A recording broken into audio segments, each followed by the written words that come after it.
आम रूटीन की मिलने आए थे भाई को। भाईजान सेहत की सुनाए सबसे पहले। अल्लाह का शुक्र है, A1 बेहतरीन। Pakistan almost done with my health issues, Allah का शुक्र है। सबसे पहले तो शुक्रिया अदा करेंगे। आपने जो है वो इतना ज़बरदस्त पुरतकल्लुफ़ जहाँ पे जो इंतज़ाम किया तकल्लुफ को सड़दे पे नहीं पुरतकल्लुफ। ए तकल्लुफ़ कुछ बहुत ही हो रहा है। ए भाईजान दिल तो नहीं साड़े किसी ने इस टाइम। थोड़ा सा जल रहा है लेकिन अच्छा, वो थोड़ा सेक हल्का होगा तो ठीक हो जाएगा। यार इमरान रियाज थकता नहीं, वजह क्या है? इतना तो रेस्ट भाई 9 महीने से रेस्ट कर रहा हूँ मैं। अल्लाह नहीं, यहाँ थकने की बात कर रहा हूँ। दिमाग उसका जो है वो थकावट का शिकार नहीं होता, और इस दिमाग में एक ही नारा जो है वो गूंजता है, पाकिस्तान जिंदाबाद। दिल एक ही आवाज़ से धड़कता है, पाकिस्तान जिंदाबाद। तो क्या इस दिल की धड़कन और इस नारे को जेल से कोई निकाल सका?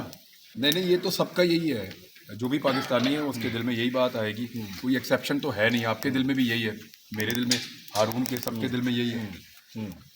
तो जो भी होगा, ये नहीं यार मजेदार है, तो वो यही होगा, हर पाकिस्तानी के दिल में होगा। नहीं, इलेक्शन होते हुए नजर तो अब तो आ रहे हैं। 8 फरवरी 2024 को ही हो रहे हैं। जिस दिन बल्ला खो लिया था ना, हाँ जी, उसके बाद इलेक्शन के ऊपर कोई गुंजाइश रह नहीं, यही थी फिर इलेक्शन होने ही होने थे। नहीं, उस बैड के जो चौके छक्के थे वो आवाम उसी तरह मारती रहेगी या वो भी रुक जाएंगे? यार एक बल्ला नाम के लेके निशान ना, छीना गया वैसे। एक बल्ला लेके ना सारे जहान का सामान दे दिया उनको। तो वो कैसे छीनेंगे? मैंने वो किसी ने कहा जहेज दे दिया पूरा। ऑलमोस्ट कोई बैंगन के ऊपर लड़ रहा है, कोई जो है वो चारपाई पे लड़ रहा है इलेक्शन, कोई केतली के साथ, कोई घड़ियाल के साथ, कोई रैकेट के साथ, कोई चिड़ी के साथ, शटल कॉक जिसे कहते हैं आप। अरे के फाख्ता है किसी के पास, मैना है, अरे के अपने अपने निशान है। स्टूडेंट्स बैठे हो ढेर सारे, कन्वेंशन हो रहा हो, क्या कहेंगे उनको स्टूडेंट्स को? मैं स्टूडेंट हूँ। स्टूडेंट्स को एक ही बात मैं कहता हूँ हमेशा, पाकिस्तान जिंदाबाद। और वो पाकिस्तान की होप है, नौजवान जो है वो तो पाकिस्तान की होप है, उनकी वजह से होप मौजूद है। आप देखें ना, आर्मी चीफ अभी नौजवानों से मुलाकात की, DGISI ने नौजवानों से मुलाकात की, शहबाज शरीफ को नौजवानों की याद आई। बड़े खूबसूरत लग रहे थे। एक्चुअली जो नौजवान दोस्त हैं, जो नौजवान है ना, वही पाकिस्तान का फ्यूचर है। उन्होंने पाकिस्तान चलाना है, उन्हीं के हवाले करना पड़ेगा अल्टीमेटली। इमरान भाई, PTI के जो वोटर्स हैं उनको सारे इंतखाबी निशान याद हो जाएंगे? वैसे बहुत ज्यादा नहीं होगा? अच्छा, ये मैंने चेक किया था, मैं 2-4 दिन रहा हूँ, हम खा रहे हैं साथ साथ, जगहों पे घूमता फिरता भी रहा और हूँ। ये है कि आपको और भी चीज़ें दिखाते हैं। 2-4 जगहों पे मैं घूमता फिरता रहा हूँ, और मैंने लोगों से पूछा है तो 99% लोगों का, अगर मैं आपको कहूँ ना 90% से ज़्यादा, बल्कि लोगों को पता है कि उनके इलाके का कैंडिडेट कौन है और उस कैंडिडेट का निशान क्या है। शहरों में तो शायद कोई चूक जाए, देही इलाकों में तो हर बंदे को पता है कि इस दफ़ा निशान क्या है। अच्छा, जो अंडरग्राउंड कंपेन होती है, वो जो पाकिस्तान तहरीक इंसाफ का आज़ाद उम्मीदवार है उसने ठीक की है। ऐसा नहीं है कि लोगों को बिल्कुल ही नहीं पता कि इंतखाबी निशान क्या है। अगर किसी को विकेट मिली है तो पता है सबको कि विकेट मिली है, और किसी को घड़ियाल मिला तो सबको पता है कि घड़ियाल मिला है। तो लोग इतने भी साथे नहीं है कि आप उनसे, इसका देखिए, इसका इम्पैक्ट होगा, तो इसका मतलब लेकिन वो परसेंटेज में इसका इम्पैक्ट होगा, लेकिन वो परसेंटेज में इतना थोड़ा होगा, इस बात का इम्पैक्ट होगा, लेकिन परसेंटेज में इतना थोड़ा होगा कि उससे फ़र्क नहीं पड़ेगा। अगर तो वोटर बड़ी तादाद में निकलता है और टर्नआउट ज़्यादा होता है, तो PDM की जमातों के लिए ये अच्छी खबर नहीं है। उनके लिए अच्छी खबर यही हो सकती है कि वोट कम से कम पड़े। बिलावल भुट्टो वोट मांग रहे हैं PTI के लोगों से। मिला नोटिस भेजा गया आपको, और ये तो इन्हें अदालत का जो नोटिस होता है ना, आपको भी आया, मुझे भी आया। आप इतने वो ना बने पारसा कि आपको नहीं आया। सवाल भी मेरे से कर रहे हैं और खुद भी नोटिस कर रहे हैं। वो हुआ ये है कि इन्हें अदालत का नोटिस है तो अदालत करे। ये कुछ JIT बनाएंगे, वो फैसला करेगी कि तौहीन अदालत हुई है या नहीं हुई है, तो भी अदालत बुला के अदालत पूछे कि तौहीन क्यों की है। देखें, कादी फायद ईसा नामी जज को, जिनको मैं जानता हूँ, वो तो ये कहते हैं कि नाम लेके जजों पे तनकीद करो और बताओ उन्होंने क्या किया। तो मैं उनसे तो ये एक्सपेक्ट नहीं कर रहा था, या उनके हवाले से ये किया गया। मुझे ऐसे लगता है, देखें मैं आपको एक मिसाल दे देता हूँ, बड़ी मज़ेदार। मैं आज सोच रहा था, फिर मैंने अदर सदीक साहब को फ़ोन किया। अदर सदीक साहब को भूख लगी हुई है, वो इधर आ ही नहीं रहे, वो बैठ गए जाके। तो मैंने खाना खाने के लिए तैयार बैठे हो यार। आप शुरू करें भाई जरा, हम आ रहे हैं, आपको जरा टाइम अच्छा इमरान भाई मजे की बात आपको मैंने अदर भाई को फ़ोन किया, मैंने कहा ये हम मोटरवे पे ट्रैवल कर रहे हैं तो क्या इज इट पॉसिबल कोई कानून हो कि काली गाड़ी का चालान करना है और सफ़ेद का नहीं करना? कहते मुमकिन नहीं है। मैंने कहा ये मुमकिन है कि 125 वाले का कर देना और 135 वाले का नहीं करना? कहते ये भी मुमकिन नहीं है क्योंकि 120 की लिमिट है। तो मैंने पूछा कि ये मुमकिन है कि 3 बजे से पहले वाला जो गाड़ी तेज़ चलाएगा उसका चालान नहीं करना और जो 3 बजे के बाद गाड़ी चलाएगा उसका चालान करना है? कहते ये भी मुमकिन नहीं है। मैंने कहा एक ऑफिसर की शिफ्ट खत्म हो गई है, उसके टाइम पे चालान नहीं करना और दूसरे ऑफिसर की शिफ्ट पे चालान करना है, ये कोई कानून? कहते जी ये मुमकिन ही नहीं है। तो हमारे साथ सबके साथ ये हो रहा है।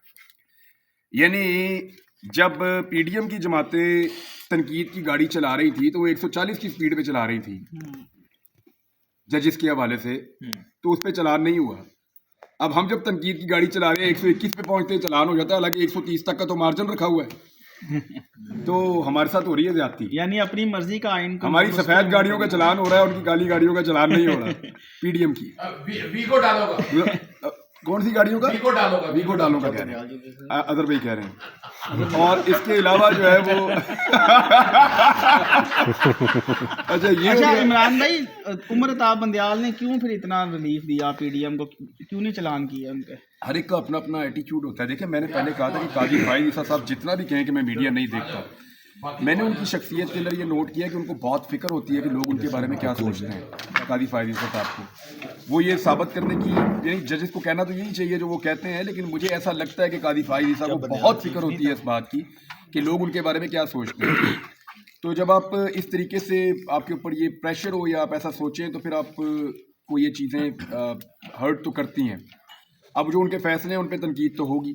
दूसरा, मैंने बहुत पहले ही अर्ज़ किया था, कादी फ़ायद ईसा साहब के चीफ जस्टिस बनने से पहले अर्ज़ किया था कि कादी फ़ायद ईसा साहब को डेलिबरेटली बड़ी प्लानिंग के साथ पीएमएलएन ने और पीडीएम ने एक मुतनाज़ जज में कन्वर्ट कर दिया था। उन्होंने एक जज की इतनी साइड दी और इस तरीके से उन्होंने इनकी शख्सियत को डिफ़ाइन किया, बार बार इस तरीके से इनकी हमायत की उन्होंने, बेजा किस्म की, और सियासत के लिए इनके नाम को इस्तेमाल किया कि ये महसूस होना शुरू हो गया उस वक्त के कादी फ़ायद ईसा साहब मुतनाज़े हो रहे हैं। तो चीफ जस्टिस बनने से पहले उनकी शख्सियत को बदकिस्मती से मुतनाज़े किया गया। फिर कादी साहब के फैसले जो आए तो वो भी इसी तरह के थे। चीफ तो चीफ है, चाहे काजी हो चाहे बंदियाल हो, सबकी इज्जत एक जैसी नहीं है। फैसले तो मुतनाज़े, जो इज्जत है ना वो उस सीट की है। उस सीट पे बैठने वाले आदमी को इस बात का ख्याल रखना चाहिए।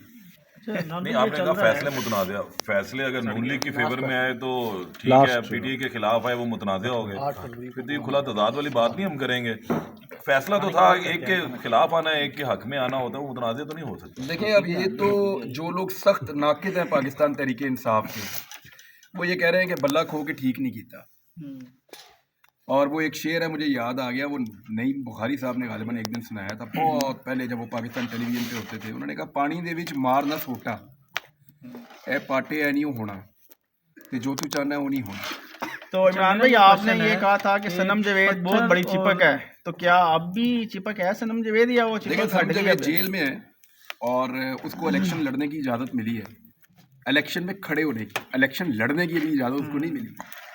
ये अगर कहीं बाहर आ गई ना तो ये भी एक मुसीबत है। लेकिन अगर कहीं मरियम नवाज के मुकाबले में बाहर आए बगैर भी इस खातून को पाकिस्तान तहरीक इंसाफ ने उतार दिया, लेकिन मुझे वहाँ टेक्निकल एक प्रॉब्लम लगता है क्योंकि मियाँ आबाद फारूक नामी जो इनके कैंडिडेट हैं उन्होंने बड़ी कुर्बानियाँ दी हैं।